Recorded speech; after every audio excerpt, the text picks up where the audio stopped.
Guys ఇప్పుడు time చూసుకుంటే 2 AM అవుతుంది అనమాట. అండ్ ఇప్పుడే మన యొక్క డిఎస్ఏ సిరీస్ కి సంబంధించిన Day 4 వీడియో షూట్ అనేది కంప్లీట్ కావడం అయితే జరిగింది. And still I have to edit this video before going to bed. నిజానికి చెప్పాలంటే లాస్ట్ 4 days నేనైతే చాలా ప్రొడక్టివ్ ఉన్నాను అనమాట.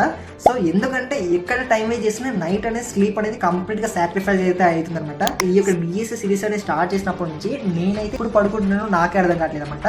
సో దీనికోసం అన్నా సరే డే మొత్తం ప్రొడక్టివ్ గా ఏదైతే వేరియస్ ప్రిపరేషన్ కానీ వేరియస్ వర్క్స్ ఏవైతే ఉన్నాయో అది మాత్రం ఎటువంటి డిస్టర్బెన్స్ కానీ ఇంకా సోషల్ మీడియా డీవియేషన్ కానీ ఏంటి లేకుండా అవుతుంది అనమాట. సో ఈ యొక్క డిఎస్ఏ సిరీస్ అనేది ఇప్పుడు మనకి ఎంత కష్టంగా ఉన్నా వన్స్ మనం ఏదైతే 100 days 100 డిఎస్ఏ ప్రాబ్లమ్స్ అనుకున్నాం కదా, సో ప్రతిరోజు అనేది ఒక వీడియో అనేది కంపల్సరీగా వస్తుంది అనమాట.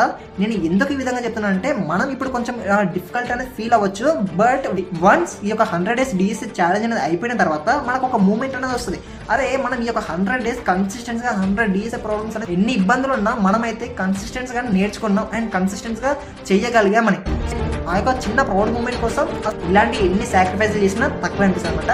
So if you're some one who is really wanted to learn DSA, so మన యొక్క డిఎస్ఏ సిరీస్ అనేది ఖచ్చితంగా చెక్అౌట్ చేయి. సో నువ్వు అకౌంట్ ని ఫాలో చేసుకొని లింక్ అని కామెంట్ చేస్తే మన యొక్క డిఎస్ఏ సిరీస్ సంబంధించిన యూట్యూబ్ ప్లే లిస్ట్ అనేది నీకు డైరెక్ట్ గా డిఎం అనేది చేస్తాను అనమాట. అండ్ మీ యొక్క ఫ్రెండ్స్ అందరికి కూడా ఈ యొక్క రీల్ షేర్ చేసి, సో మనం చేసే డిఎస్ఏ సిరీస్ వాళ్ళకు కూడా ఎంతో కొంత యూజ్ అనేది అవుతుంది అనమాట.